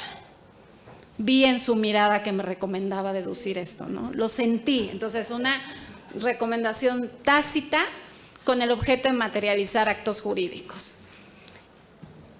Y expresamente te señala que no se considera un esquema la defensa o los trámites para el contribuyente. ¿Y cuándo es reportable?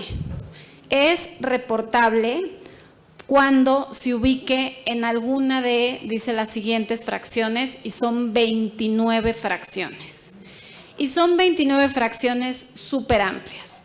Yo les incluyo un ejemplo. El ejemplo es que te señala que es reportable cualquier esquema que evite la aplicación del artículo 28 de la Ley de Impuestos sobre la Renta. Entonces, si yo te digo, mira, ese gasto mejor no lo realices así porque no es deducible y luego te puede afectar, eso ya sería un esquema reportable. Y al final tenemos una fracción 29 amplísima que te dice que cualquier esquema que tenga características sustancialmente similares a las anteriores, también es reportable. Entonces, primer punto, tenemos una definición amplísima de qué es un asesor fiscal, porque hay una definición amplísima de qué es un esquema reportable, pero además una definición que nos genera mucha inseguridad jurídica, porque como les digo, de entrada te dice cualquier recomendación tácita, lo cual me parece difícil inclusive para la autoridad. Ahora, ¿qué pasa si me ubico en que estoy ante un esquema reportable? Bueno, debo de mandarle información a la autoridad y la autoridad va a analizarla y se supone que en 8 meses me dirá si está de acuerdo o no con el esquema. Si no está de acuerdo, puedo partir de la base que le gustó hasta en tanto no me notifique que no le gustó.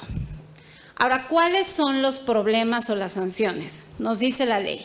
Si no reportas un esquema reportable, otra vez, en estas definiciones amplísimas de qué es un esquema reportable, no caducan, no opera la caducidad de las facultades de comprobación.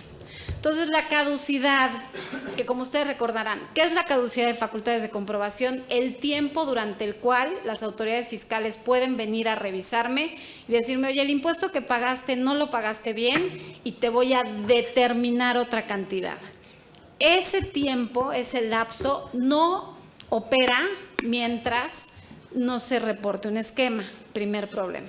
Segundo problema, hay multas altísimas contra los asesores fiscales, con una cuestión que me parece grave y además que no hace ningún sentido de políticas públicas ni sancionatorias, que es, si yo reporto en forma espontánea, o sea, si me arrepiento y digo, bueno, realmente creo que cuando lo volteé, lo vi a los ojos, tácitamente le recomendé que hiciera algo indebido y me arrepiento y voy con el fisco, ya no cuenta, porque no lo hice en tiempo. Rompemos la regla general que opera hoy en el Código Fiscal, en el artículo 73, de que cuando algo es espontáneo, no hay sanción. ¿Por qué? Porque tú como gobierno, como autoridad, lo que quieres es que las personas cambien y se autodeterminen sus impuestos debidamente sin que te cueste dinero ir a perseguirlos, ¿no? Entonces, bueno, esto es lo que propone la autoridad. ¿Qué críticas tenemos o qué es lo que a mí me parece grave o preocupante de esta propuesta? Y tiene que ver con lo que mencionaban en la primera mesa. El pretexto, y me gustó mucho la palabra de Domingo, el pretexto para esta propuesta es la acción 12 de BEPS. ¿Por qué digo que es un pretexto? Porque esta acción es muy clara en los requisitos para el reporte. Y los requisitos te señala que tienes que cumplir 3 condiciones necesarias. La primera, tienes que sobrepasar un umbral mínimo. Para muchos países ha sido un monto económico, Para otros países ha sido definir un beneficio económico, pero hay un umbral. Segundo, el esquema debe presentar ciertos rasgos distintivos genéricos. Esto es bien relevante. Les voy a dar un ejemplo de uno de estos rasgos. Si yo le doy una asesoría a una persona y lo hago firmar a la persona un acuerdo de confidencialidad que diga: mi asesoría y mi recomendación legal no se la puedes compartir con nadie. Ningún otro asesor la puede revisar. Entonces, no es una confidencialidad del asesor hacia el cliente, es del cliente hacia el asesor. Eso es un rasgo distintivo que la OCDE te diría: ojo, no huele muy bien, ¿no? Pareciera que no es lo natural. Y el tercer punto que se requiere es que se refiera a ciertos rasgos específicos que la autoridad previamente haya señalado como indebidos. Entonces, les voy a dar un ejemplo en Estados Unidos. En Estados Unidos te dicen que esta obligación de reporte solamente se da en caso de utilización de pérdidas. Entonces, pensemos en un ejemplo en México. Tendríamos que decir: si esta operación equivale a más de 10 millones de pesos, primer punto. Segundo, si el asesor que te la recomendó se obliga o tú te obligas con el asesor a no divulgar el esquema fiscal. Y tercero, la autoridad expresamente te dice: es un esquema en el que compras una factura o obtienes una factura para deducir indebidamente. Si se reúnen esos tres factores, para el resto del mundo sería un esquema reportable. Si se fijan, es muy lejano a lo que se propuso por el Ejecutivo. Entonces, primer problema de la propuesta: no se reúnen las tres condiciones necesarias. Segundo problema de la propuesta: es muy imprecisa. Lo hemos dicho mucho, pero cuando tú tienes una ley que no es clara, los contribuyentes quedamos sujetos a la arbitrariedad de la autoridad fiscal. Y esto no lo digo yo, esto lo decía desde Adam Smith en 1700. No hay problema más grave con una norma fiscal que la falta de claridad. Y de ahí viene el principio de legalidad que hoy rige en las constituciones modernas en todos los países. El principio de legalidad tiene que ver con certeza. Una crítica importante es que esta norma genera mucha incertidumbre. Dice una recomendación tácita: no es preciso cuando hay un beneficio. También creo que falla en otro requisito que señala la OCDE, y es que no hay racionalidad o no hay una relación que sea racional entre el costo para el contribuyente y el beneficio para el Estado. Tenemos que analizar que si son tan amplias las obligaciones de reporte, el Estado va a estar inundado de información que le va a ser muy difícil procesar. Entonces, generamos costos para los contribuyentes y sus asesores sin tener un beneficio directo y claro para el fisco. Pésima idea. Y otro tema que me preocupa es que va en contra de una instrucción precisa, y aquí sí es muy claro. La OCDE señala: no puedes señalarle a los contribuyentes que el reporte va a tener algún efecto con relación a un pronunciamiento de si están bien o están mal. Lo dice claramente la OCDE. Y aquí, curiosamente, decidimos que sí tuviera un efecto y que tenemos que esperar la resolución de un comité. Lo he dicho muchas veces y lo vuelvo a repetir. Los problemas de corrupción generalmente tienen que ver con incentivos y no con personas. Hay que analizar los incentivos. Analicemos los incentivos. Si hay cientos de miles de reportes que llegan a un comité y todos estamos esperando la respuesta, ¿qué creen que pueda pasar? Vamos a pensar, probablemente vaya a haber corrupción, no porque seamos buenos o malos, sino porque está muy mal estructurada el reporte. Y segundo, es una norma profundamente regresiva. ¿Qué quiere decir que sea regresiva? Daña más a las personas de menores ingresos. ¿Por qué? Menos ingresos, menor acceso a la información y probablemente geográficamente estés más lejos del centro. Entonces, ¿quién va a llegar a que este comité analice el reporte? Pues los muy privilegiados, que se supone que es lo que tenemos que tratar de evitar con una norma fiscal. Tenemos que evitar normas regresivas. La OCDE no prevé facultades de comprobación con relación a los asesores fiscales. Ya lo dije, lo vuelvo a repetir, me parece completamente violatorio de derechos humanos y muy peligroso que puedan entrar a las oficinas de los abogados a revisar sus expedientes. Y por último, tengo por ahí algunos números que algunos, Manuel y Eduardo Revilla estaban presentes cuando se los compartí a las personas de Hacienda y no estaban muy contentos, pero yo me puse a hacer cuentas de qué tantos reportes iba a tener yo que presentar, ¿no? Dije, bueno, con esto de que son opiniones expresas o tácitas, me quedaré en las expresas y yo creo que un asesor fiscal normal dará entre 5 o 10 opiniones fiscales al día, ¿no? Si suponemos que solamente trabajamos de lunes a viernes, lo cual no es cierto, porque entre otras cosas los abogados fiscalistas como los doctores trabajamos mucho en fiestas, reuniones, bautizos, ¿no? Bodas. No cobramos, pero sí damos asesoría y aquí no dice que se tenga que cobrar. Yo calculo que personalmente reportaré como 2,400 asesorías al año. La propia exposición de motivos tiene un dato bien interesante y te dice que en Reino Unido, este régimen que se llama DOTAS, había generado de 2008-2009 más o menos a 2013, o sea, en 7-8 años había generado 2,300 reportes. Entonces, esto nos da una idea de lo restrictivo que es este reporte en otros países del mundo y de lo amplio que queremos que sea este reporte en México. Entonces, para no solo criticar, yo quisiera como presentar algunas propuestas en torno a esta idea que, como bien decía Eduardo, y lo hemos mencionado mucho, a mí me parece que parte de nuestra función como expertos en esta materia siempre es colaborar con las autoridades para que el pago y el cumplimiento de impuestos sea lo más ágil y lo más conveniente que sea posible. Entonces, mi propuesta es que se resuciten, se reaviven las consultas. O sea, si el fisco lo que quiere es que vuelva a haber un acercamiento de los contribuyentes con las autoridades, me parece que las consultas fiscales del 34 del Código Fiscal eran un excelente mecanismo, eran voluntarias. Se ha estudiado mucho esto desde un punto de vista de economía de la información. Hay todo un área del conocimiento que estudia esto y te dice, cada vez que voluntariamente un contribuyente se acerca al Estado, es un gran negocio para el Estado porque se hace de información en forma gratuita. Entonces yo digo, reavivemos las consultas y por otro lado, si queremos que haya un reporte, creo que deberíamos de seguir, o es una buena idea seguir el modelo norteamericano.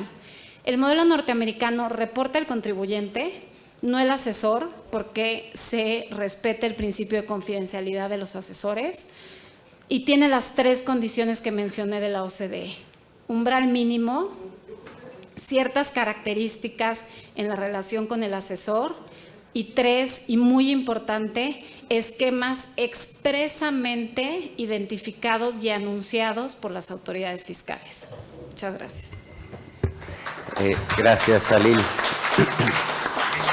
Conforme al esquema que tenemos, abriríamos por unos minutos al debate. Por lo delicado de este tema, aprovechamos mayormente la participación de Alil, pero no sé si tengan algún posicionamiento breve algunos de los otros panelistas. Manuel. Qué moderno, qué barbaridad. Gracias. Bueno, antes que comenzar, tengo que agradecer al Senado por mi título académico, que nunca lo había podido conseguir en una universidad, y ya me lo dieron. Si está dado por el Senado, supongo que es válido. Entonces, de ahora en adelante, seré doctor. Bien. A mí me parece, y lo digo nada más muy rápido, y lo veremos a lo largo de la exposición, particularmente en esta mesa, que aquel proyecto de la OCDE de hace 15 años de generar una relación mejorada, más robusta, más sincera y más abierta con el contribuyente, famoso Enhanced Relationship, se habló, se escribió, países reconvirtieron completamente sus esquemas tributarios. En México estamos logrando con esta reforma código una nueva relación deteriorada, terriblemente deteriorada. Comenzamos por una ley que está en discusión en otro lado, donde el 108 y 109 del código ahora son delitos de delincuencia organizada, de prisión preventiva oficiosa. Y si eso no fuera suficiente, esta reforma al código es de cero confianza con el contribuyente. Comenzamos con unas reglas draconianas, ya platicaremos de la cancelación de sellos digitales y lo que implica para los contribuyentes. El establecimiento de responsabilidad solidaria para administradores, accionistas y demás de forma no vista en ninguna parte del mundo, ya lo veremos también. La creación de un tercero colaborador fiscal que no tiene ninguna responsabilidad ni ningún tipo de nada, que nos puede parar de cabeza, puede decir que estamos comprando facturas falsas. La autoridad nos inicia una investigación, en automático es prisión preventiva oficiosa porque es delincuencia organizada. De una vez la oficina que yo tengo me aplican extinción de dominio antes siquiera que tenga yo oportunidad de abrir la boca. Ese es el régimen que estamos construyendo y que me aterra pensar que el Senado está de acuerdo en construir o que pueda estar de acuerdo en construir. Y el reporte al que hacía sentir la Lili. Esa es la esperanza y yo creo que hasta guadalupano, además de doctor, me voy a volver hoy. Es increíble. Dos puntos nada más de lo de Lili que no quiero dejar de destacar. Las multas. Ahí decía son multas exageradas. 20 millones de pesos a un asesor por reportar un día tarde. 20 millones de pesos. O multa por no reportar un esquema que no se llevó a cabo, porque no importa que no se lleven a cabo, con que haya habido la opinión tácita y no se haya hecho, de todas maneras es reportable y de todas maneras se aplica la multa. Y mejor aún, al contribuyente que en el supuesto que tendría que ser el propio contribuyente el que reporte, no lo hace, aunque el esquema estuviera bien y hubiera sido aprobado de haber sido reportado, por el hecho de no reportarlo, tiene obligación de darle reversa al beneficio y lo multan con una multa del 75% del beneficio que obtuvo y del que hubiera podido obtener los años siguientes. O sea, hasta lo que pensaste en hacer, sobre eso te multan. ¿Es en serio? Gracias, Manuel. Arturo.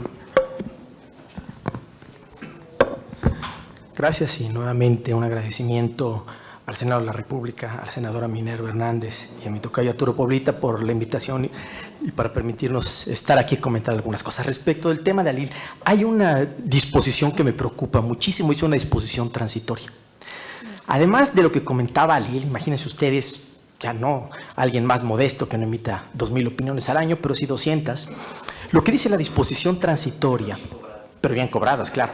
Lo que dice la disposición transitoria es que yo tengo que reportar como asesor las operaciones que haya realizado anteriormente al 2020, si esas operaciones o esos esquemas tienen efecto en el 2020 posteriores. ¿Quién se va a acordar realmente, ¿no? Y con las sanciones que están previstas, quién se va a acordar realmente qué operaciones se dieron o qué opiniones se emitieron con anterioridad al 2020 que puedan tener efectos posteriores? Esto verdaderamente es un desatino. El efecto retroactivo de esta disposición verdaderamente es grave. Yo no sé, a mis colegas les he preguntado quién está verdaderamente en aptitud para poder presentar un reporte por operaciones celebradas antes del 2020 cuyos efectos jurídicos se puedan dar en el ejercicio de 2020 posterior. Verdaderamente esto es, desde mi punto de vista, inadmisible. Es que no nos podemos dejar sin dar algún punto de vista. Y la verdad es que ya nos comentaba Lil que se crea un comité, para decidir si estas operaciones que se están reportando están conforme a la ley o no. La verdad es que, muchas reflexiones tenemos para ese comité, pero lo primero es que es un comité, se imaginarán, totalmente parcial, porque está integrado por el SAT y por Hacienda, que tienen interés, claro, de recaudar. Pero después, si no se resuelve en un determinado tiempo, pareciera que te dicen que estás ok, lo cual la verdad es que sí merece la pena levantar un poco las cejas, porque como sabemos que pueden darse muchas cosas, ya lo anticipaba Lil. ¿Qué pasa si yo tengo los medios suficientes para que nunca me resuelvan, ¿no? Entonces, si este comité llega a no centralizarse y ya como idea propositiva, en caso de que el comité prevaleciera, tendría que ser un comité muy controlado, porque si tenemos un comité en cada desconcentrada del país, como nos ha sucedido, pues en muchas desconcentradas podría llegar a nunca emitirse la opinión, ¿no? Y a lo mejor ahí es donde yo quiero que me resuelvan. No está así normado, pareciera que es la intención. Y hay una parte muy confusa porque este comité, habrán ustedes de saber que no es una recomendación de la OCDE, es una creatividad pura de la Secretaría de Hacienda.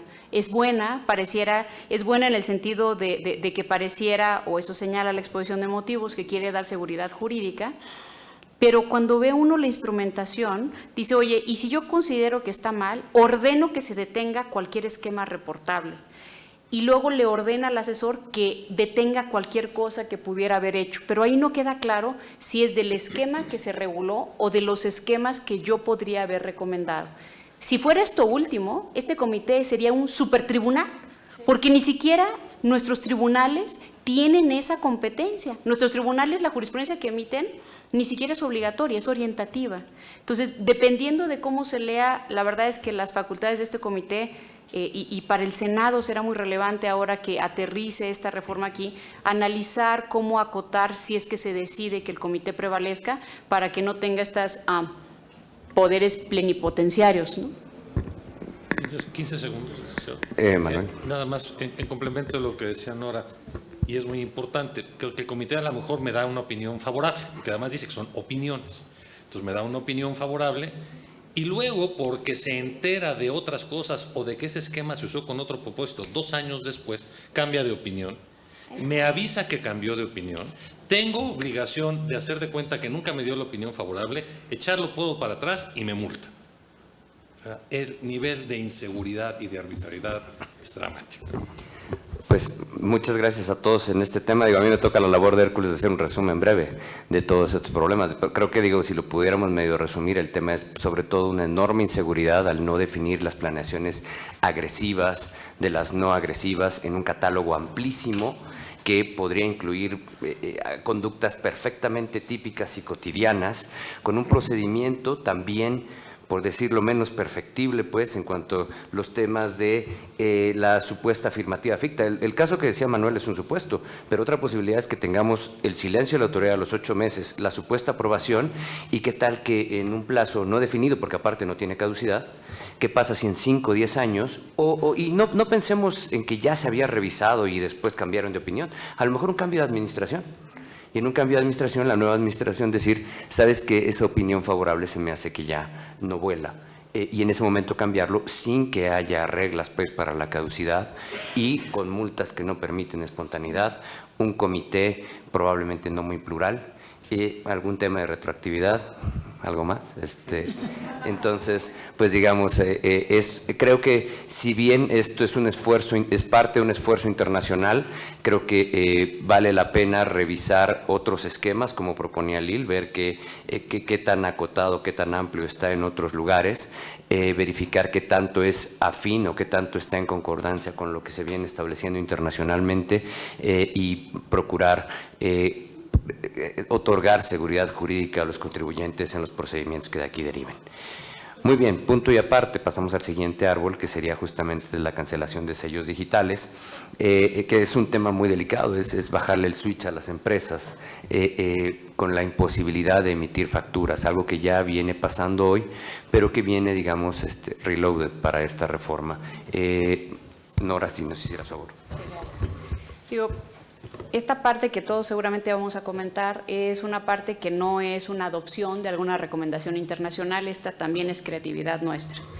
La cancelación de sellos digitales, nada más para tratar de aterrizarlo un poco más, es la posibilidad o la cancelación que tienen las empresas de la posibilidad de emitir facturas por sus ingresos. Entonces, imagínense que ustedes son una pyme o que son una grande empresa y de pronto un día quieren facturar uno de sus ingresos, van, se meten al portal y no pueden hacerlo. Esto es algo que ya vivimos, como decía el magistrado, esto es algo que ya vivimos con él, que ha sido una gran problemática, pero el SAT, no conforme con que ha sido una gran problemática, quiere hacerlo un poquito más fuerte. Y el un poquito más fuerte se traduce en 2 cosas. La primera es que amplía los supuestos para que te puedan bajar el switch, para que tú puedas seguir operando. Y ahorita platico de eso. Y la segunda, y probablemente la más grave, es que amplían los plazos que tienen para poder resolver. Cuando uno va ahorita a la legislación, con independencia de que nunca se respetan esos plazos, te dicen, oye, si yo te cancelo y tú me vienes y me aclaras, yo tengo 3 días para resolver. Entonces, de alguna manera hay alguna expectativa que en un periodo de tiempo moderado uno va a tener alguna respuesta. Y uno, si es un contribuyente formal, intuye que la respuesta será favorable, me activarán los sellos y seguiré operando. Pero para hacerles el cuento muy largo o corto, los plazos que prevé esta reforma se amplían hasta más de 40 días hábiles, 2 meses, 2 meses. Arturo, ¿tú qué haces en tu despacho si tienes 2 meses sin que puedas emitir una factura? ¿Saben cuál es la respuesta? Lo que sea. Lo que sea. Cualquier contribuyente va a hacer lo que sea para poder obtener ingresos. ¿Qué es lo que sea? Desde propiciar la economía informal, porque yo no voy a estar cobrando los ingresos, porque no puedo estar emitiéndote la factura, pues págame el ingreso, luego te doy la factura, hasta cualquier otro tipo de cosas, como por supuesto, y lo voy a decir con toda claridad, podría ser propiciar la corrupción. Que hoy en día hay ciertos ejemplos donde destrabar los sellos ha sido tan complejo que de pronto hay alguien que quizá tenga mejores relaciones para que se destraben más rápido. Al día de hoy, lo que estamos viviendo actualmente es que ha habido tantas cancelaciones de sellos que ya no hay capacidad de las autoridades fiscales para recibirte en las aclaraciones. Hay empresas que llevan más de un mes, formales 100%, sin poder emitir sus facturas y sin poder trabajar.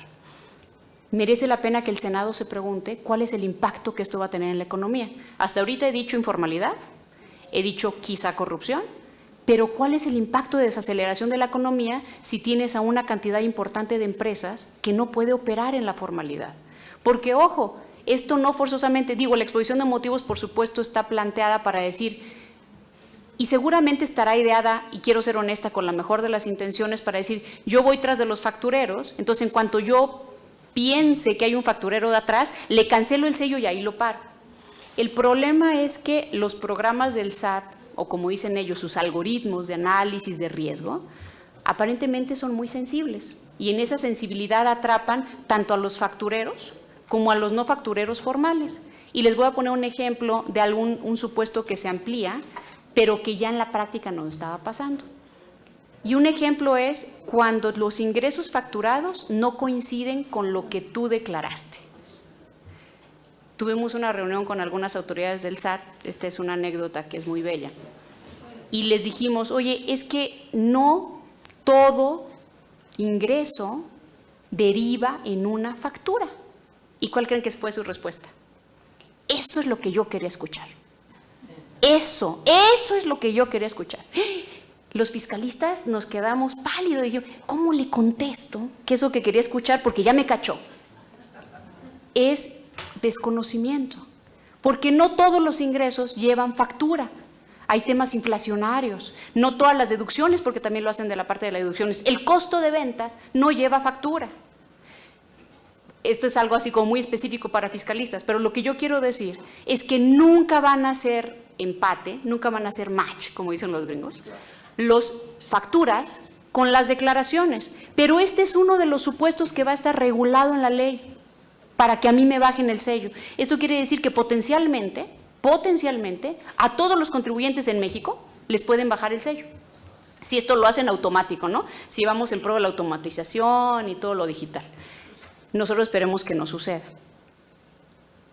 Para hacer esto un poquito más dinámico y dar la palabra a los copanelistas, la realidad es que esta es una medida en cuanto a los supuestos que se amplían. El otro que también merece la pena comentar es el tema de los famosos empresas que facturan operaciones falsas o empresas que en opinión del SAT adquieren operaciones falsas, ¿no? Los EFOs o los EDOs, como se les conoce en el argot. A ambos les cancelan el sello digital. A los EFOs, que son los que, EFO es un acrónimo por empresa que factura operaciones simuladas, eso es un EFO.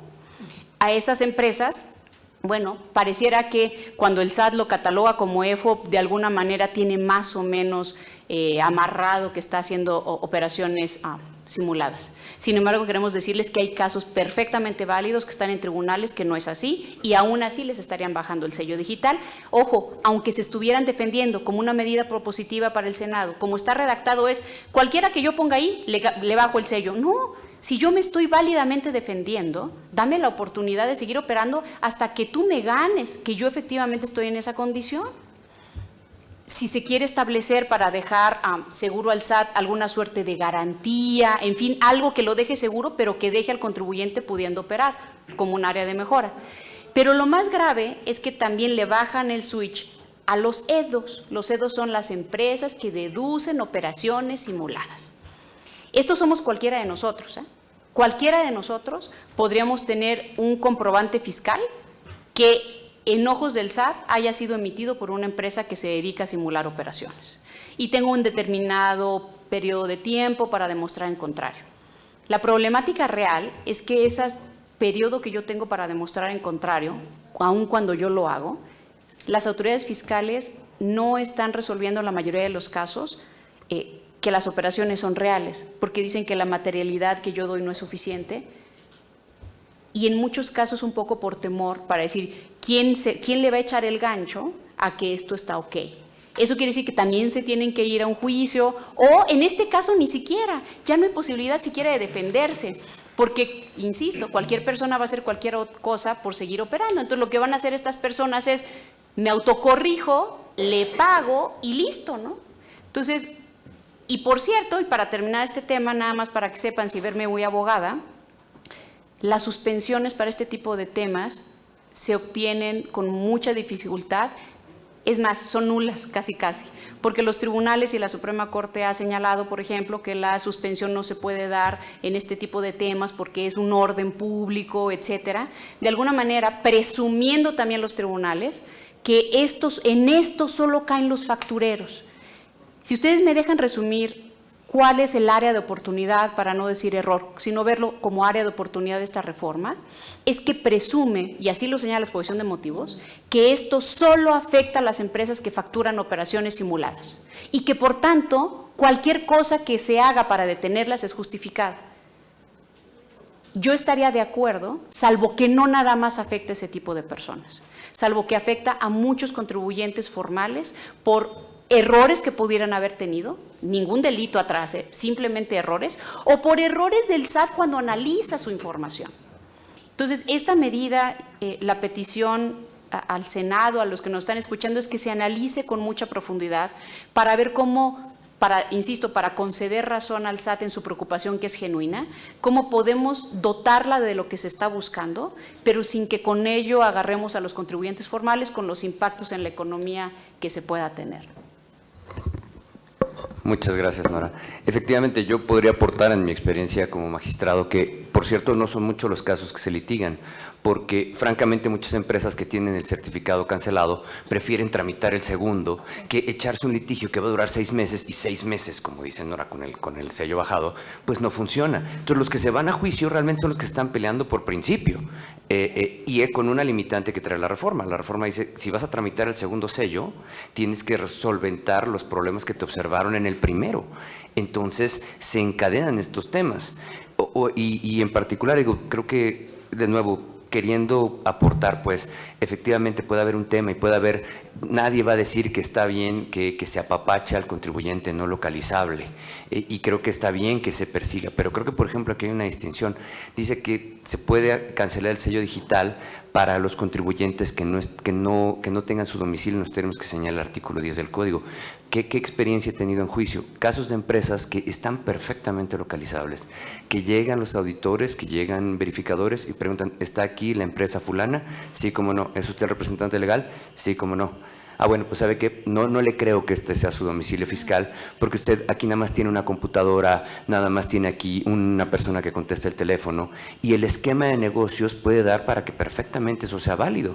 Entonces, ese no es un contribuyente no localizado, está perfectamente localizado, nada más que la autoridad fiscal muchas veces piensa que no le gusta dónde está localizado, y este es el motivo ahora para bajar el sello digital.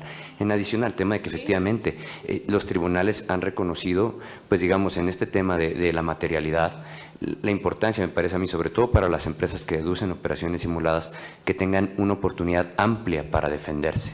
En este caso, si no cumplen en los plazos del 69B, la reforma propone bajarles el switch, no han ido a juicio. Creo que sería muy importante que tuvieran una oportunidad de defenderse. ¿Algún otro de los panelistas quisiera hacer uso de la voz en esta? Manuel. Yo, para seguir abundando en la misma línea que me preocupa, relacionar esto en esta lucha contra las empresas factureras que todos aplaudimos, que sin duda son un daño para este país y que son unos delincuentes, y a los cuales resultan perfectamente prístinos e intocados por esta reforma, no les afecta. También se dijo, para atacarlos habrá que modificar el 113 bis del Código, que se hizo recientemente, hace unos meses, para establecer como tipo penal el adquirir comprobantes falsos. Entonces resulta que la señora que está en su casa, o el señor que está en su casa, y pide un trabajo de plomería para arreglar su cocina, le tiene que comprar, dice, oiga, no me importa que me cobre el IVA, pero deme factura porque yo sí quiero que todo esté en orden, y le consiguen una factura falsa, esa señora va a ir a la cárcel. Y además se le va a acusar de delincuencia organizada. Y a lo mejor pierde su casa. O sea, esa es la consecuencia de lo que ya ha aprobado el Congreso. Parece gravísimo. Lo estamos comprando el argumento a la autoridad de que lo que sea que hagamos no importa, la seguridad jurídica, tirémosla a la basura, la transparencia en la actuación por la ventana y que se fastidien los contribuyentes. Iba a decir que se jodan, pero suena muy feo. Alil, Arturo, ¿quisieran alguna intervención en este tema? Yo nada más rápidamente que es bien importante si nos comparamos con otros países, sobre todo en todo lo que tiene que ver con sellos digitales, comprobantes fiscales digitales, estamos en una escalada que parece no tener fin de formalismos, formalidades, obligaciones. Expedir un comprobante fiscal digital ya se ha vuelto materia de cursos de 2 días para ver cómo clasificas, si está la operación en específico que estás prestando, porque si no está no le va a gustar al SAT y entonces no va a ser deducible. Y el mensaje que yo sí quiero mandar es que esto es muy mexicano. Esto no es algo que vemos en todo el mundo. Entonces, que no nos quedemos con la idea que es un mal necesario de la fiscalidad en todo el mundo. Es un mal necesario que generamos en México y que cada ejercicio va en aumento. Yo creo que ya debemos de tratar de parar esta escalada de formalismos y de requisitos para las deducciones, como dice Manuel, como dice Nora, siempre con el pretexto de pegarle a los malos, pero a los malos no les pegan, les siguen pegando a los mismos. Pues muchas gracias. Solamente hacer un énfasis al final, aprovechando la sede en la que estamos, pues creo que el tema que mencionabas, Nora, en relación con los plazos, creo que si hoy en día plazos de 3 días parecen asfixiantes para los contribuyentes, pensar en ampliarlo como para darle oportunidad de defenderse, quién sabe quién querría eso, ¿no? Si para cómo se estén ampliando, realmente puede ser muy complejo eso, ¿no? Entonces, en fin.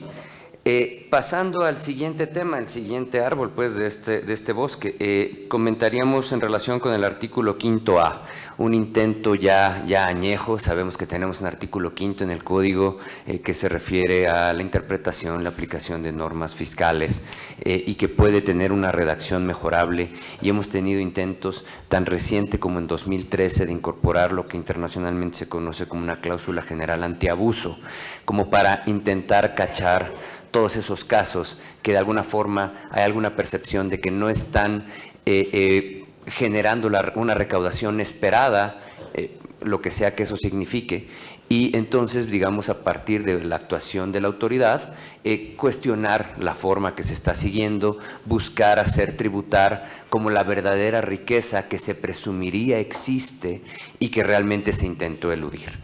Esta reforma también entonces tiene este intento de incluir una nueva cláusula general antielusión que puede merecer los siguientes comentarios.